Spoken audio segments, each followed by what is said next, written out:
This video is sponsored by Game Toppers. Turn your own kitchen or dining room table into a premium portable game solution at a fraction of the cost. Hey everybody, welcome to Drive Thru Review 774. Today we're going to take a look at the Castles of Burgundy Special Edition. Now I'm not going to go through like a complete rules breakdown and stuff like I normally do. I've got a review from, I don't know, like 10 years ago when it was called Die Burgen von Burgund. And I've been playing it, ever since that. And I think it showed up somewhere in my top 40 on my top 50 games of all time. And so what I will cover though is we'll talk a little bit about the components and all that kind of stuff because it's glitzed out version. Now gameplay wise, what's new in this version that hasn't been available before is there's a new solo mode. There was an old solo mode which wasn't really good, I didn't think. We'll talk about the new solo mode quite a bit. And then also there's a new expansion, which is the Vineyards expansion, that wasn't available prior to this. Now I've played all of the other expansions except for the Shields expansion, which this also includes. But this has all of those expansions plus the new Vineyards expansion. So we'll talk a little bit about that. And then also the solo mode and all that. And I'll give you my general thoughts, and I'll talk a little bit about some of the other little tiles and expansion tiles and stuff like that. There's a trading post thing in the inns and all that stuff, which I've played with in the past over the years, which just spoiler, I mean, I enjoy all of those pretty much. The only one I've never played with before we get into anything is the Shields one. I just, for some reason, don't have any interest in that one. I just don't like how it seems. So I won't have any thoughts on that really. I just look at it and go I don't want to play that. But let's jump down to the table, show you some of the components, show you how some of the solo stuff works, the Vineyard stuff, and then we'll come back up here and give you some final thoughts. Okay, here we've got some stuff set up on the board. This is kind of after my most recent solo game using the Vineyards expansion, playing against the AI bot here. Now one thing you can notice here is that, just so we all are on the same page, I am using these acrylic tokens like so, because I did get the Game Found one and basically got everything except for the miniatures for the various different buildings and yellow tiles and everything like that.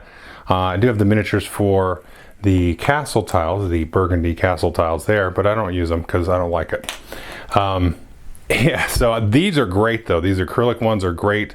I got rid of all the cardboard tiles and all that stuff. All of this stuff does pack into the main box, including the neoprene mat board, which is a fair bit larger than the cardboard board. So I got rid of all that stuff and just can put all the acrylic stuff and the mat and everything back in the main box. I don't have all those extra miniatures and all that stuff. I do like these scoring token miniatures though. These have a kind of nice kind of slight wash on them. I think they have a little bit of a sun drop on them. These are kind of nice for the scoring markers. Now, what we see over here, which I'll just get to here, is kind of the solo board. And this is called the Chateauma, which is like the Automa, but the Chateauma because it's a castle. So what this is driven by are these cards here. So you have a deck of these cards that come out, and you always have 2 out at any given time. And based on if you are using the Vineyard expansion or not, you're always going to use the number 1 card here. And then there's basically 2 different decks of cards, because you can see there are these special abilities that the AI can trigger, and these only trigger in the Vineyard mode. Whereas you have the sell action. This is on both sort of sets of cards, the Vineyard set and then also the non-Vineyard set of AR cards. So there's basically 2 decks of these AR cards for Vineyard or not. And over the course of the game, what you're going to be doing is you're going to be rolling your 2 dice. So we'll go ahead and say I was the yellow player here. I roll my 2 dice, and then we're going to roll the white die. And again, this is which tells you where to put the shipping goods into which depot on the main board over there. And then also we'll choose which card, based on 1 to 4 or 5 and 6, that the AI is going to sort of target. And you can see these have different colored hexes on here. So you're going to target this or that. So you have they have a slightly higher chance of targeting the card on the left versus the card on the right. But as they fill these up, once you fill up these tiles, we'll just take some off of here. And once this gets full, we're going to score that card, and these tiles are all going to come off onto this main board like so. And you're supposed to do it in the order, but it doesn't really matter right now. And then they're going to score based on the difficulty here. So you can see at the upper left here, we have 14, 18, and 22, or upper right, I should say. So if you're playing on easy, they score that, medium is that, and hard is that. And the additional rules that you can throw in are kind of interesting as well, because the rules tell you you can play easy, medium, or hard scoring, and then you can throw in modifiers. So if you're playing easy, it says to not throw in any modifiers. If you're playing medium, it says to throw in one modifier. And if you're playing hard, to throw in two. But there's no reason you couldn't play it hard scoring with no modifiers, or easy scoring with 3 modifiers if you want. And I'll talk more about that in the review. I think that's going to kind of pivot off of if and which expansions you are using or not using. That's been my experience. So as these get filled up, you're going to score those. It's kind of like completing those kind of round bonuses when you complete little regions, on your main board, where you can fill in like, different colored regions. So once here I filled in all the brown buildings there, so I'll score that based on the round it is. And so this will score in a similar fashion to that. It's a little bit inflated, of course, because the AI doesn't do everything that the player does, but it does a lot of different stuff. So how that it decides where to pull stuff is, so okay, we roll the white die, it's targeting this card based on that, and then this, you go ahead and roll this die when it's the AI player's turn, and then it will use the number on this die to start at the depot. So it's going to start in this case at the 6, and then look for available spots on the card. So if this was empty, it would look in depot 6 for a castle, and then would look for a mine, and then for a pasture tile, and then for a ship. And once it hits one of those, it's going to grab that and then do something based on what kind of tile it grabs. Now, if it doesn't see one in that depot, it's going to move to the next depot to the right and just circle around the board. If it doesn't find any in those depots, it might pull some from its reserve. You can see this little section over there. And then so it would pull, let's say we would get to the mine first here. So we would do that. And anytime you cover these icons here, so in this case, when you cover that, it will sell goods. And if you do this in the vineyards thing, it will grab a grape tile or a vineyard. And I'll talk about the vineyards thing separately, but all the AI does is grab one from the supply, on the available supply, and just put it in a stack in front of them. And they'll just score these as like one big group. When I talk about the vineyard scoring in the normal game, that'll be more clear. So it's gonna go there, and then it might try to grab something from the sale depot there, and it might even grab one and put it face down as a wild there. So then that can act as anything. So it gets the benefit of the doubt. It doesn't use any workers to kind of modify the dice. It just is kind of always accumulating tiles and so on. Now, when you grab a building and put it down, you're going to do a semblance of that building's effect. And now it's not the same effect as the players, but it will do different things. A lot of times it will maybe score a couple of points, maybe go and grab another tile. And when you're going to grab another tile, instead of starting from this die roll, you're going to start from this depot and then kind of work your way around in that similar way. And the same kind of thing, so when you place a castle, for example, that's another instance where it'll go and try to grab an additional tile. So it'll kind of chain react a little bit. Now there is another side to this board. It's a two-sided board. What you're seeing here is the basic side. And so one of the mods that you can add to any of the difficulties is to flip this over. And there's just a bunch of different icons on there. The one that I've liked to play with, it doesn't require any setup. A couple of others require some minor setup. It kind of gives the AI a couple of starting tiles, of different types to kind of give them sort of a leg up on a certain type of strategy, which is kind of cool. And then there's ones that as you fill these in, they will basically be a castle action, right? So they'll just get a free action, which in this case is to grab another tile. So as you fill these in, after completing these cards and fill those in, then it'll be triggering bonus actions. So that's one of the mods you can add to it. Now it's worth noticing that as you fill in these sections up here, so let's say in this case, in this last game, it got all 6 yellow tiles filled in. And so as soon as it does that, it will grab the little scoring bonus like you would if you were to complete all of your yellow hexes on your board. So it'll grab that and score that as well at the end of the game, and do that for each of the different categories. So you can see based on kind of the cards that are out, and of course, how close it may or may not be to completing the different colors, kind of what you might do as a denial turn. You know, there is something you want to do to kind of watch the AI and see what it's doing and kind of prevent it from, you know, triggering different things. So there is some interplay there. Now, the other thing to note here is at the top, we have the little section of goods here. And so these are where it keeps its storage of goods. Now, it starts with one of each, 1, 2, 3, 4, 5, 6. So it already has something to sell. And like I mentioned earlier, when you trigger this sell action here, or for some reason if you get like a bonus tile with the castle and there is absolutely nothing to get, it will just sell a good. And what it'll do, it'll sell its tallest stack of goods. So in this case, it would be the 6 stack. And then if there's a tie, it'll sell the lowest number. And it gets the same thing. It gets the victory points. It gets coins, which will go here in its reserve. And at any time that it has 2 coins at the end of its turn, it will go and buy from the depot there. Or with the vineyard expansion, zooming over here, it will buy from here. And of course, there will be, you know, different tiles set up here, which I'll show you in a minute. So it was actually, that's not where you buy them. This is where you buy them. Yeah, so if there's a tile there, it will buy that. And so that's something to know, because in a 2-player game, there's only going to be one of those in the store. So you have the store tiles, then you have these up here, which you can get with normal dice actions, which I'll talk about in a minute. But it will, if you're not playing with the vineyards, it'll just go ahead and buy from the main depot. So the other thing to note is at the end of the game, it's going to score 1 point for each of these in the reserve. It's going to get points for goods that have never been sold.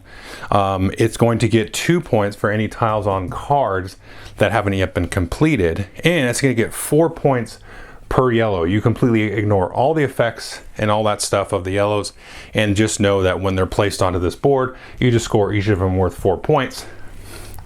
And then you'll add that to the total, and they get a point for the silver coins and stuff like that, just like the players do. And then of course, when you're playing with the vineyard thing, then I'll explain how that works when we get to the vineyards. There are other things on these cards, and we can see a couple examples here that will deal with some of the expansions. So you can see here you've got the shields, and so as they complete a certain number of these shield ones, then they will get points. This one is for the trading post, so as they complete those, they'll start to score those in a very similar way to the players. And that's basically the gist of the game. Like I said, you can pick the scoring difficulty based on the scoring points on the cards, and then you have some different mods. Like one of the mods is that the AI goes first. So that could be one of your mods. So if you're playing medium, if you wanted to just get in right away and play kind of the standard medium game, you just score the ones in the middle, and then you let the AI go first. Otherwise you go first, because that's the default rule. So that would be the easiest way to kind of play the simple game. Or you could just play medium without any mods. Just leave it like that. The rules even say to do that. Just play medium and don't add any mods and kind of see how it goes. And I'll talk more about that stuff in the review. Now, let's talk about the vineyard expansion. So here we have the vineyard board, and this is set up for 2 or 3 player game. You'll flip this over in a 4-player game, and these tiles here will not be lay on their side. In a 4-player game, you'll set them up like this. So you can see, if we look here at this, it's probably easier to look at this. I want to get rid of that green thing already. So on this side, like a 1 or 2, we'll be able to grab the tile above it. And then in this one, on a 4-player game, you'll have 6 tiles, 1, 2, 3, 4, 5, 6. But visually for the camera, it's a little bit easier to do this. So let's just set that back up like so. So one of the dice actions you can do is if you spend a 1 or a 2, you can take this tile and add it into your storage, which I'll show you in a second. The other thing you can do, and this is as a 2-player game, we're only going to fill in this tile, where if we had a 3-player game, we'd have 2 of these here. You can spend your 2 coins and grab one of those, and that's the same. You can only do that once at the end of the turn. If you do that, then you can't buy from the depot on the main board. So when you buy a tile, you've got to store it, and so obviously these will take up 2 spots, so you got to have the room for it, or discard tiles to store it. And just a quick note, like you can do that in the base game, discard tiles to add tiles in there. That like never happens. I don't see people like almost ever do that in the base game. This, I think, will cause people to do that, because you're like throwing away something that you spent your action to get, so you don't really want to do that. But I could see in a case there could be a strong enough sort of opportunity to say, yeah, let me get rid of this yellow tile or something that I didn't want to make room to squeeze that in. So anyway, that's one action to place that. Now over here you can see this board, and I want to leave it filled in because it shows you how I want to show you how to score it. So at the start of the game, you'll be randomly given one of these vineyard tokens like this, these little bonus tokens. So you can see these little grapes on here match the different types of grapes there. So for a 2 and a 3 player game, you can choose, if you wish, it's kind of a variant, but this is how I played with it to keep it more strategic. You can choose and get rid of either 1 in a 3 player game, so all of the tiles that have this on it. So whether it's there by itself or, you know, with something else, because sometimes they'll have the same one on the thing. You get rid of all the blue ones, for example. Then if you're playing a 2 player game, you'll pick another color and get rid of those. So maybe we pick the purple ones. Then we got rid of those there. And then you'll remove any of those colors from the supply of these bonus tiles, and everybody will get one random different bonus tile, so nobody will ever get the same. So let's say I start off with, I don't know, this green one. So I got that. Okay, so at the end of the game, and there's a way to accrue more of these, which I'll show you. So let's say I have these by the end of the game. You're gonna look at your groups, okay? So I've got 2 groups of green here. I've got this 6 group and the 2 group. So I can basically like spend, and this is how I do it, just kind of mark it, and then score that group. Now if I had another green tile, I couldn't score that group again. I'd have to spend it and put it on top there. And there's no like mechanical rule that says you put them on top. It's just, this is the way to me to keep track of what you've already scored. So now I'm gonna look at this one here, this kind of burgundy looking one, and I'm gonna say, okay, I've got 2 groups of those. I got a group of 1 by itself and this group of 5 up here. So we're gonna score that.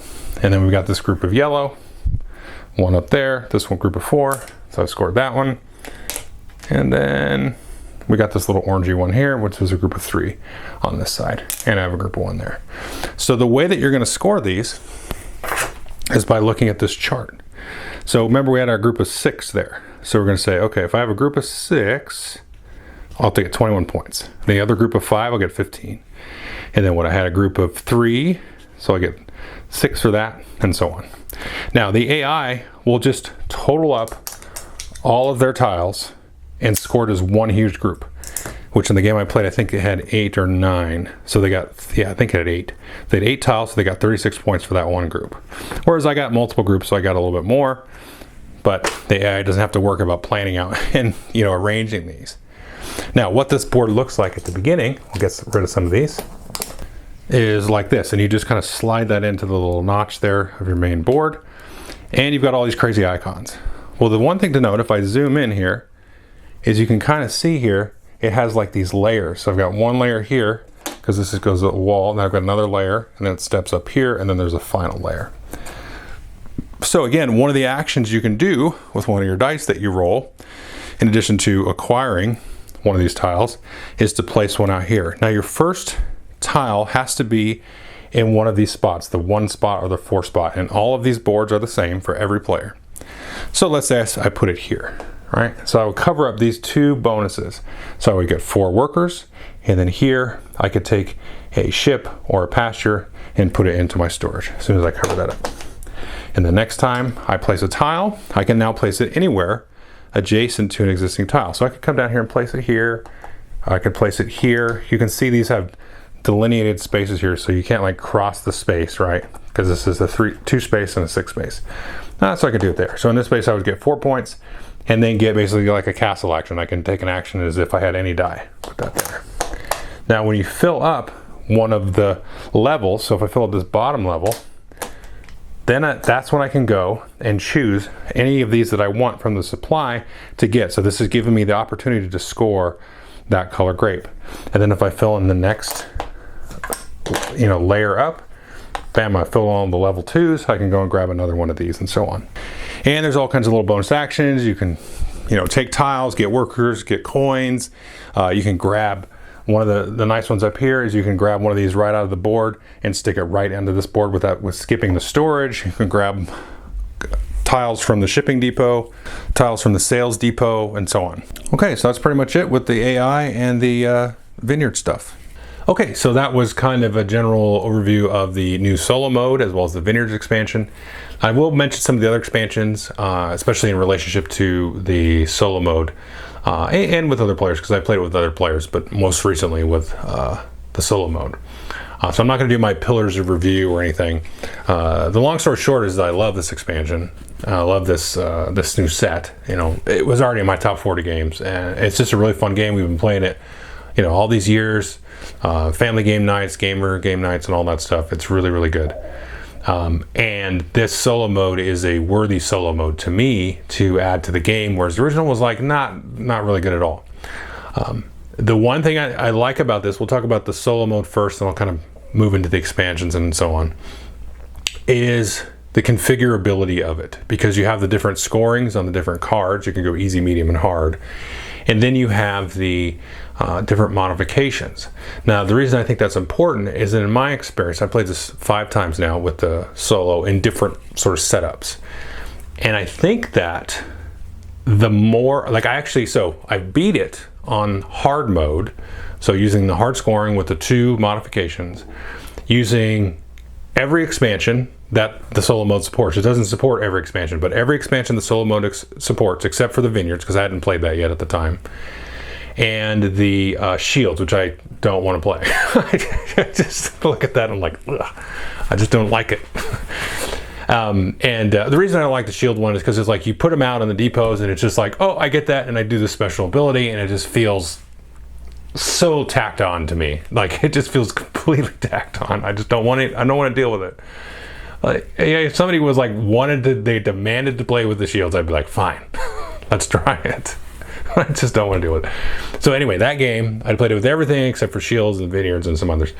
And the thing is, because of the way the AI works, it doesn't like fully take advantage of the opportunities that are available to the player to kind of chain things together. Now, it has some of that kind of baked into the extra points it gets for stuff and how easy it is for it to get the tiles and that kind of stuff. But having all those extra kind of tools at your fingertips, to me, made the game a lot easier to beat the expansion, or beat the artificial intelligence, the solo bot.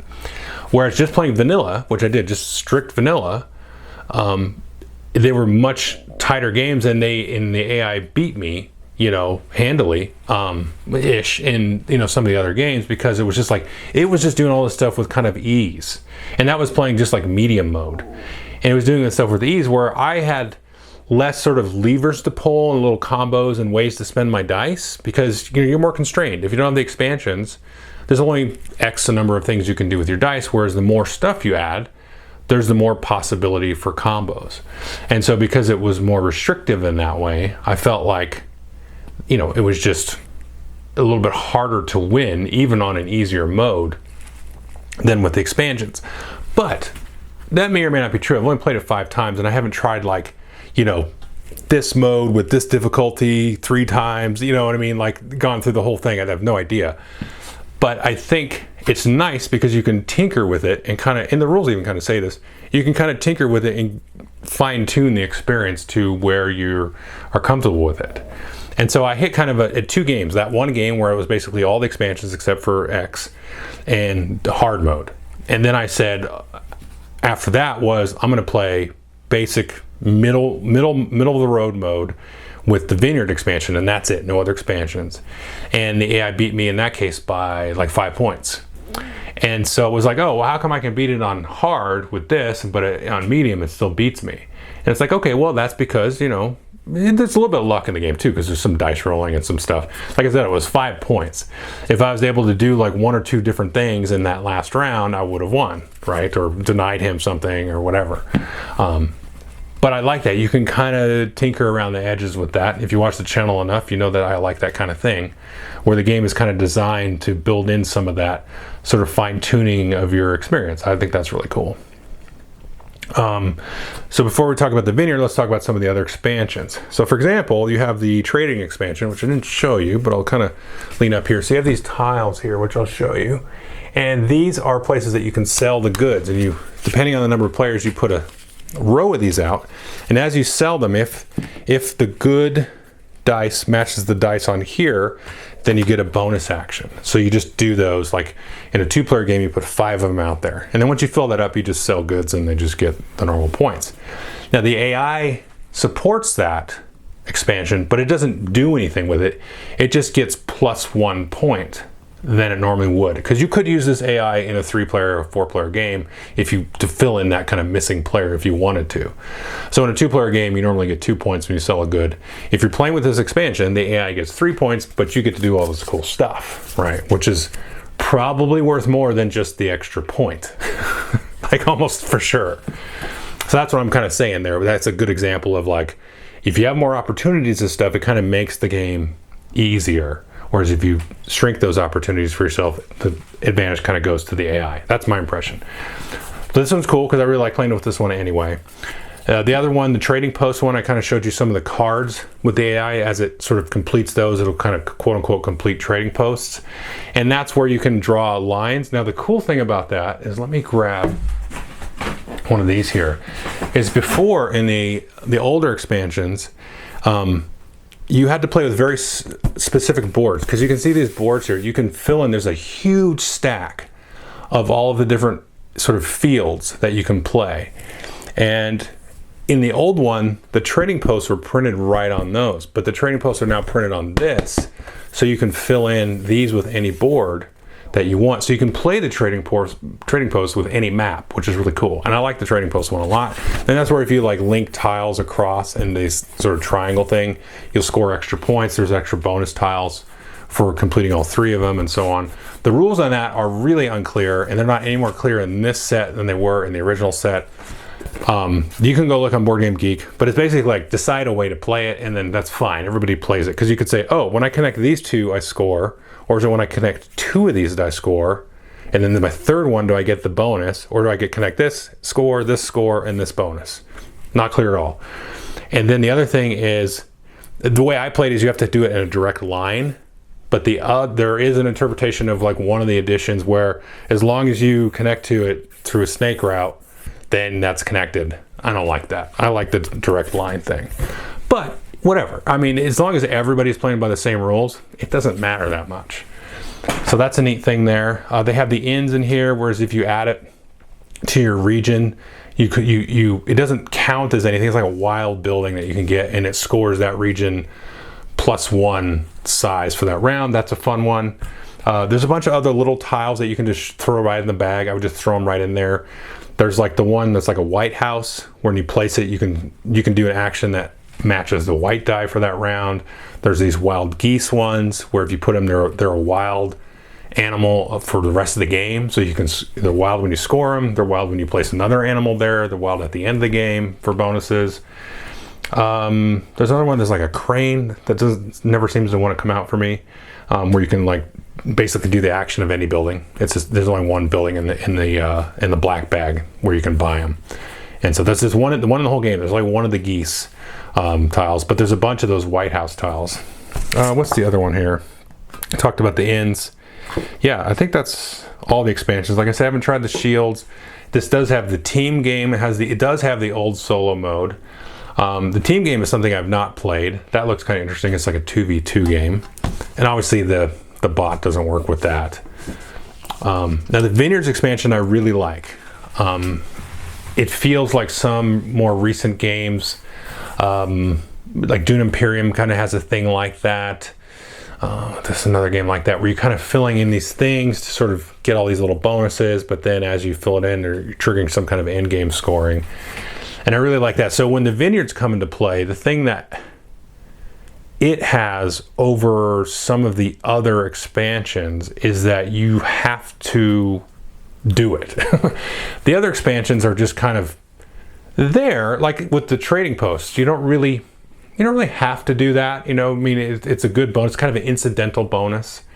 The selling one is like you're already going to be selling goods, so it adds just a little bit of wrinkle to like how you sell them and a little bit of consideration there.